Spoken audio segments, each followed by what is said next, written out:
Hi you guys, welcome back. And if you're new to my channel, I would like to take the time out to say welcome and hope to see you again and again. Well, today I'm going to show you how to package an Atmos clock for I'm going to try and attempt this. It's in French. Jaeger Lecoultre Atmos clock repair. If you don't know anything about these clocks, look it up. They're really interesting. It's a perpetual clock. It doesn't take batteries, or you don't plug it into a 110 wall socket. It just runs by itself. Anyway, I sold this on eBay, and what I needed to do was to ship it and to make sure it gets there without it being damaged. Now you have to understand these clocks are very delicate. So there's a certain way you want to package these. These clocks are very fragile, and they have to be packaged a certain way. There's nothing on YouTube, and of course there's only a few people that even work on these clocks. So I asked around and I was given some suggestions. So from what I understand, the general consensus is this is the way you should package and ship this clock. So watch how I do this, and and go ahead and do it your own way at your own risk. Anyway, let's get to work. Okay, the first thing we're going to do is we're going to remove this front piece of glass. You want to use like a small screwdriver or something that doesn't scratch glass. You'll see there's a little nib or a little corner cut up on the top. You're going to stick your screwdriver up in there, and you're going to push downward. The piece of glass is spring-loaded at the bottom. You're going to push downward and then push out, and the glass should pop out. You want to make sure that the clock is in the off position. How you know that is there's a bar on the very bottom. You're going to move that bar or lever to the right, and it kind of locks into place. But we're going to tape that down later. Anyway, we're going to put some pieces of foam on the bottom of that round pendulum to make sure if that lever gets loose and the pendulum gets loose, at least there's something supporting it so it doesn't drop down. So all we're doing is securing the pendulum with foam.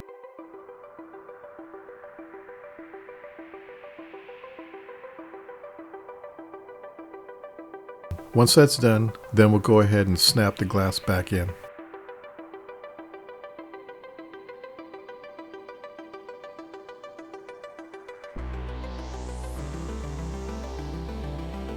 Now what you're going to use, or I should say I use some shipping tape to tape down that lever that's on the bottom of the clock. We're taping it just in case it gets loose during shipping.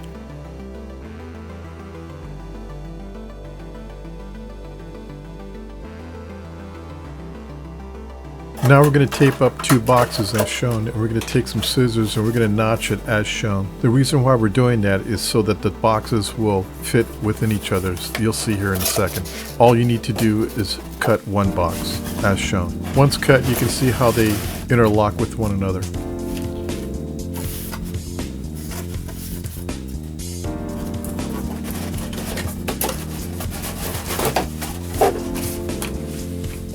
Now what you're going to do is you're going to put some bubble wrap first and then some foam. The foam should touch the clock, not the bubble wrap. The bubble wrap touches the box. Do this for the top and bottom.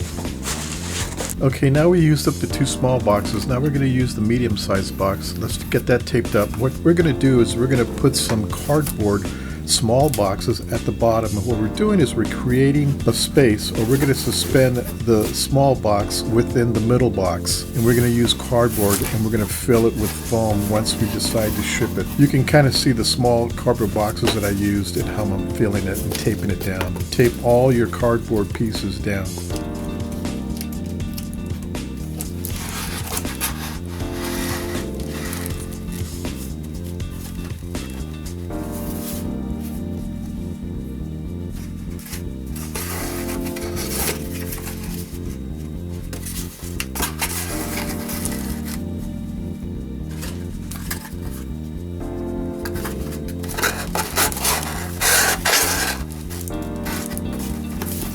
As you can see, I have cardboard on all 6 sides of the small box.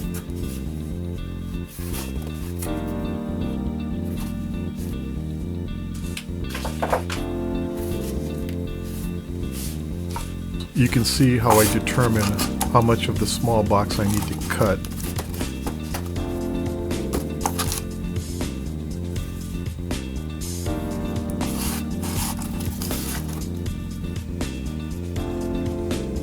Once you got the small boxes figured out, you're going to tape what you can tape down. Right now we're just doing a mock-up, and you'll see why we're not packaging the clock right now.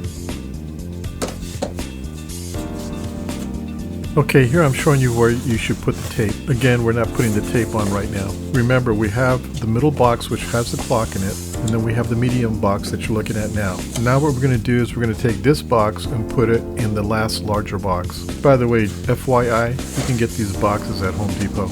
Okay, here's our last large box. And on this one, what we're going to do is we're going to get some pieces of cardboard and cut it so we can fold them and tape them so they're approximately about 1 inch thick.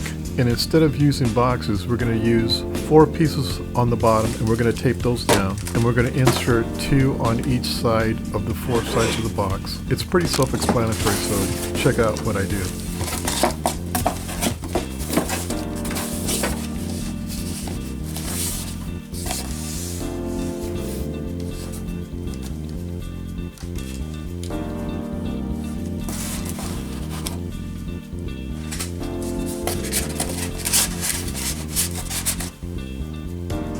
Okay, once you figured out where you're going to put your 1 inch pieces, now you can close it. And mine's a little tight, so I'm going to have to do a little trimming. But essentially, this is how you ship the clock. And again, strategically putting tape all over the box. You can never have too much tape. Again, we're not doing that now. We're going to do that when we get to the post office.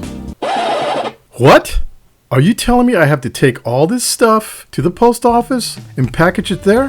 Why? Now, at the beginning of the video, I told you I was going to give you some valuable information about shipping your valuable product.